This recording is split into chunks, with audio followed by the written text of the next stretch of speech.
कई बार आपको बहुत अजीब सी अनुभूति होती है, आपको अजीब सी अनुभूति होती है। ये अलग वजह से हो सकता है आई हो दरबार में, लेकिन यहाँ एक्चुअल में समस्या कुछ और है।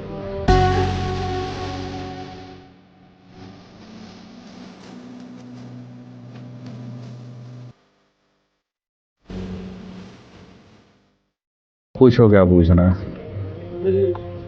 कुछ टाइम पहले तक फाइनेंशियल स्थिति बहुत अच्छी थी। अब कुछ ऐसा हुआ कि विनाश करे, विपरीत बुद्धि टाइप का हुआ मेरे साथ। सब कुछ बर्बाद करके रख दिया पूरे परिवार का। और अभी भी रास्ता नहीं दिख रहा, कैसे क्या करूं क्या नहीं करूं समझ नहीं आ रहा मुझे। पता नहीं किसी का छाया है या क्या है, समझ नहीं आता। विकास प्रियंका,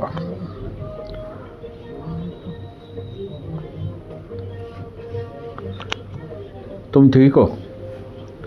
जब से ये बच्चा हुआ है, जब से कोई शारीरिक कष्ट, मानसिक परेशानी, तनाव तो इतने रहता है। नहीं।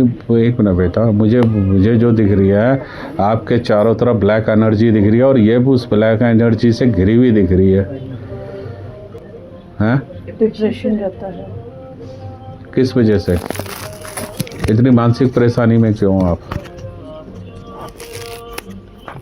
ये बच्चा होने की वे बात से ज़्यादा हो।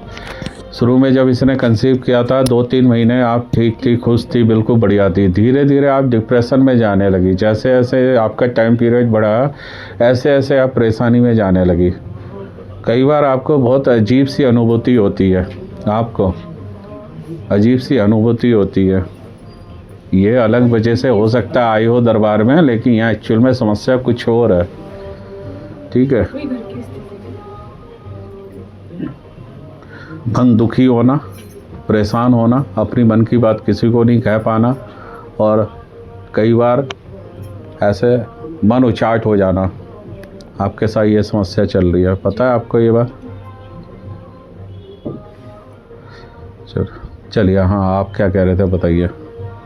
ये कह रहे थे महाराज जी कि स्थिति ऐसी हो गई है कि समझ नहीं आ रहा कि क्या करें क्या नहीं करें। रास्ता दिखाएं, इसलिए आपके दरबार पे आए हैं कि आप आगे का रास्ता बताइए, क्या सही रहेगा मेरे लिए क्या नहीं। देखिए, आपके नाम से मैं चेक करता हूँ तो चेकिंग बिल्कुल नहीं होती। इनके नाम से चेक करता हूँ तो ये खुद मेरे को परेशान दिखती है।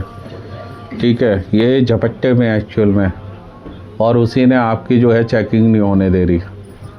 इनके ऊपर झपट्टे में है। जब ये प्रेगनेंसी में थी ये, तब इन्होंने इसे कंसीव किया था, उसके बाद से ये झपट्टे में आ गई थी। अभी आपकी समस्या में जो है, ये धीरे धीरे डिप्रेशन में जाके बीमार होने लगेगी। नाभि के नीचे दर्द रहना, कंधों में वजन रहना, कमर में दर्द होना, शारीरिक कष्ट होना, इनके साथ चालू हो गए हैं। ठीक है? तो पहले तो ये जो ब्लैक एनर्जी है इसे हटाओ, उसके बाद आगे अपना उद्धार के सोचना। जितने दिन ये आगे बढ़ती रहेगी, उतनी आपकी समस्या और ज़्यादा बढ़ती रहेगी। ठीक है? शिवजी जी की पूजा कौन करता है घर में? जल कौन चढ़ाता है शिवजी जी को? जल तो नहीं चढ़ा पाते, कभी मंदिर जाते हैं तो चढ़ाते। मंदिर में जाके चढ़ाते हो ना? आप जल जब चढ़ाओगे, रोज़ चढ़ाओगे, ठीक है? जल में 5 चीज़ें मिलाओगे: जल, गंगा जल, शहद, कच्चा दूध, काले तिल। ठीक है? दोनों मियाँ बीवी साथ जाके चढ़ाओगे तो ज़्यादा फ़ायदा मिलेगा। जल चढ़ा के आधा जल वापसी लेके आना है। थोड़ा सा जल अपना ही जल, किसी और का नहीं। जब जल चढ़ा रहे हो तो सबको रोक देना या वेट कर लेना। जल में 3 बेलपत्री लेके जानी है। एक आपने शिवजी जी को, शिवालय को अर्पित करनी है, एक अपनी पत्नी के लिए लेके आनी है, ठीक है? और एक अपने घर के मंदिर में रख देनी है। ठीक है? थोड़ा सा जल लेके आना है, पूरे घर में छींटा मारना, और सिर्फ इन्हें एनर्जी, ब्लैक एनर्जी को हटाने के लिए इन्हें आचमन के लिए देना है। आचमन के लिए देना है, यानी कि जल का आचमन करना है। शिव जी का जल कोई भी ऐसे ना करे। जो बीमार होते हैं या जिन पे बुरी एनर्जी या साया होता है, सिर्फ उनके लिए होता है। उन्हें जल को ग्रहण करना है, और वो जो बेलपत्री 3 लेके जाओगे, एक मंदिर में रखनी है अपनी, एक इन्हें चबा चबा के खानी है। फिलहाल तो समय पहले ये उपाय करो आप 3 महीने तक। 108 दिन लगातार करना है, एक ही समय एक ही टाइम पे, और दोनों को इसी के साथ जाना है। जब ये जाएगी दोनों तो ये भी जाएगी, है ना? ज़रूरी है। ठीक है? मत्था टेकिए। फिलहाल आपको ये ज़रूरी है इस चीज़ की, यहीं से अड़चन है। ठीक है?